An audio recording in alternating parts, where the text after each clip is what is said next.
Hello, and welcome back to Bedtime Stories with Vice Vice Baby, where we will continue Grimm's fairy tales. The Four Clever Brothers. Dear children, said a poor man to his four sons, I have nothing to give you. You must go out into the wide world and try your luck. Begin by learning some craft for another and see how you can get on. So, the four brothers took their walking sticks in their hands and their little bundles on their shoulders, and after bidding their father goodbye, went out at the gate together. When they had gone on some way, they came to four crossways, each leading to a different country. Then the eldest said, Here we must part, but this day, 4 years, we will come back to this spot, and in the meantime, each must try what he can do for himself. So each brother went his way, and as the eldest was hastening on, a man met him and asked him where he was going and what he wanted. I'm going to try my luck in the world, and should like to begin by learning some art or trade, answered he. Then, said the man, go with me, and I will teach you to become the cunningest thief that ever was. No, said the other, that is not an honest calling, and what can one look to earn by it in the end but the gallows? No, said the man, you need not fear the gallows, for I will only teach you to steal what will be fair game. I meddle with nothing but what no one else can get or care anything about, and where no one can find you out. So the young man agreed to follow his trade, and he soon showed himself so clever that nothing could escape him that he had once set his mind upon. The second brother also met a man who, when he found out what he was setting out upon, asked him what craft he meant to follow. I do not know yet, said he. Then come with me and be a stargazer. It is a noble art, for nothing can be hidden from you when once you understand the stars. Plan pleased him much, and he soon became such a skilled stargazer that when he had served out his time and wanted to leave his master, he gave him a glass and said, With this, you can see all that is passing in the sky and on earth, and nothing can be hidden from you. The third brother met a huntsman, who took him with him and taught him so well all that belonged to hunting that he became very clever in the craft of the woods. And when he left his master, he gave him a bow and said, Whatever you shoot out with this bow, you will be sure to hit. The youngest brother likewise met a man who asked him what he wished to do. Would you like, said he, to be a tailor?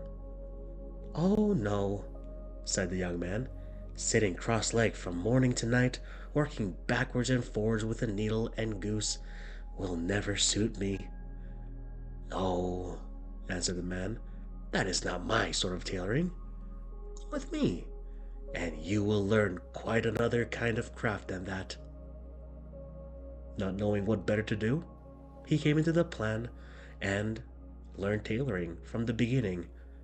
And when he left his master, he gave him a needle and said, You can sew anything with this, be it as soft as an egg or as hard as steel, and the joint will be so fine that no seam will be seen. After the space of 4 years, at the time agreed upon, the four brothers met at the four crossroads, and welcomed each other, set off towards their father's home, where they told him all that had happened to them, and how each had learned some craft. Then one day, as they were sitting before the house under a very high tree, the father said, I would like to try what each of you can do in this way. So he looked up and said to the second son, At the top of this tree there is a chaffinch's nest. Tell me how many eggs there are in it. The stargazer took his glass, looked up and said, 5. Now, said the father to the eldest son, take away the eggs without letting the birds that is sitting upon them and hatching them know anything of what you are doing. So the cunning thief climbed up the tree and brought away to his father the 5 eggs from under the bird, and it never saw or felt what he was doing, but kept sitting on at its ease. Then the father took the eggs and put on each corner of the table, and the 5th in the middle, and said to the huntsman, cut all these eggs in 2 pieces at one shot. The huntsman took up his bow, and at one shot struck all the 5 eggs at his father's wish. Now comes your turn, said he to the young tailor. Sew the eggs and the young birds in them together again, so neatly that the shot shall have done them no harm. Then the tailor took his needle and sewed the eggs as he was told, and when he had done, the thief was sent up to take back to the nest and put them under the bird without its knowing it. Then she went on sitting and hatched them, and in a few days they crawled out and had only a little red streak across their necks where the tailor had sewn them together. Well done, sons, said the old man. You have made good use of your time and learned something worth the knowing, but I'm sure I do not know which ought to have a prize. Oh, that a time might soon come for you to turn your skills to some account. Not long after this, there was a great bustle in the country, for the king's daughter had been carried off by a mighty dragon, and the king mourned over his loss day and night, and made it known that whoever brought her back to him should have her for a wife. Then the 4 brothers said to each other, here's a chance for us. Let us try what we can do. And they agreed to see whether they could not set the princess free. I will soon find out where she is, however, said the stargazer as he looked through his glass, and he soon cried out, I see her afar off, sitting upon a rock in a sea, and I can spy the dragon close by guarding her. Then he went to the king and asked for a ship for himself and his brothers, and they sailed together over the sea till they came to the right place. There they found the princess sitting, as the stargazer had said, on the rock, and the dragon was lying asleep with his head upon her lap. I dare not shoot at him, said the huntsman, for I should kill the beautiful young lady also. Then I will try my skill, said the thief, and went and stole her away from under the dragon, so quietly and gently that the beast did not know it, but went on snoring. Then away they hastened with her full of joy in their boat towards the ship. But soon came the dragon roaring behind them through the air, for he awoke and missed the princess. But when he got over the boat and wanted to pounce upon them and carry off the princess, the huntsman took up his bow and shot him straight through the heart so that he fell down dead.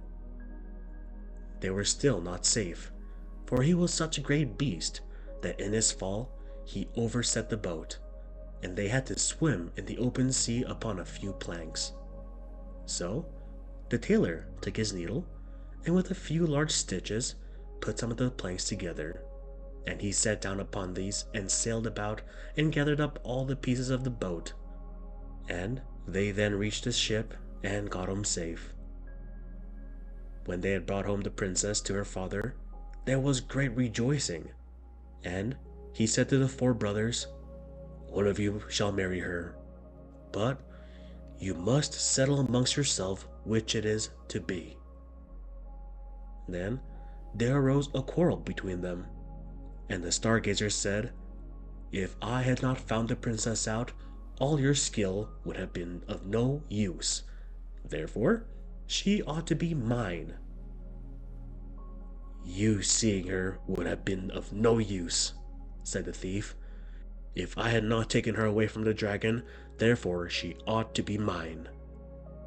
No, she's mine, said the huntsman, For if I had not killed the dragon, he would, after all, have torn you and the princess into pieces.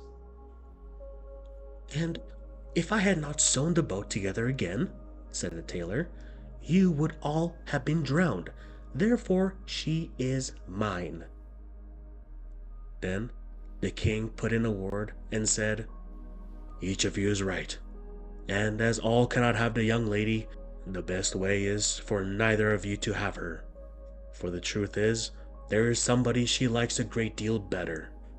But, to make up your loss, I will give each of you, as a reward for his skill, half a kingdom.